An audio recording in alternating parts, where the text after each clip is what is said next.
Part of the title of this talk was training a swing offense. I haven't seen it a ton, and we'll talk a little bit about some different variations of what's going on right now, but we can have our athletes pass in 6 and do this too. And in fact, it's a good way to train this. Make sure that we exaggerate what we're doing so that they're good again at approaching from different spots on the court. Can you guys pass in 6? Let's run a hut. When you're doing this, it's going to be tough to run a go.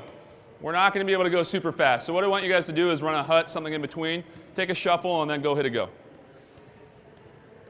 Yeah, to these guys. Perfect.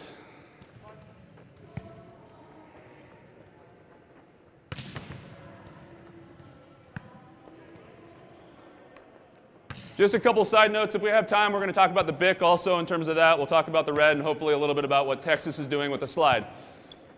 When you're doing this, an important but subtle part of it is make sure that your middle back is talking to your left back about what's going on.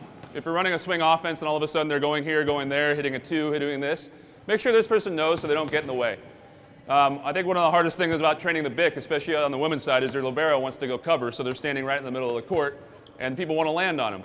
Make sure there's communication going on with what's going on. So we can go do this from here. Can you guys run a back set too?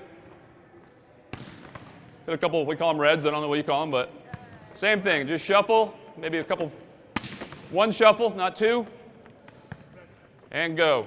Perfect.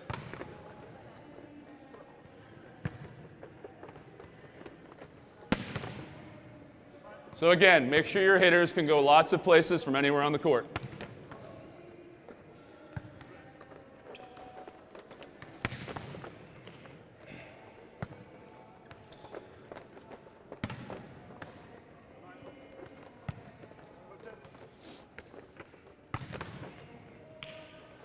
So from a swing offense, we can do lots of things. And this is the point of this, is we can run our hitter in lots of different places and keep the block guessing.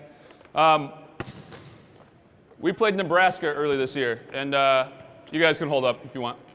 One of the interesting things they did, and made my life a nightmare from putting a scouting report together, is in rotation 1, they had about 46 different formations that they started in. And it was obvious what they were doing. They were going to try to run a slide 2. They were going to do this from this formation. They were just really good at doing it. So it was tough to stop them. But you can move your hitter around back here based on what they're going to hit too. So for example, in rotation 1, they would have their front row outside hitter passing right here. They would run a slide, they would run her on a 2, and they'd run a go with their opposite. And then they'd move over here, and then they'd run a red, and maybe a slide 2 out of this, and then they keep them stacked over there, and they'd run a slide 2. But it's okay to put this person where they're best to hit whatever they're hitting too. One of the other benefits to this is right now is if this is our best passer, they're passing the majority of the balls. Another benefit to running a swing offense right there.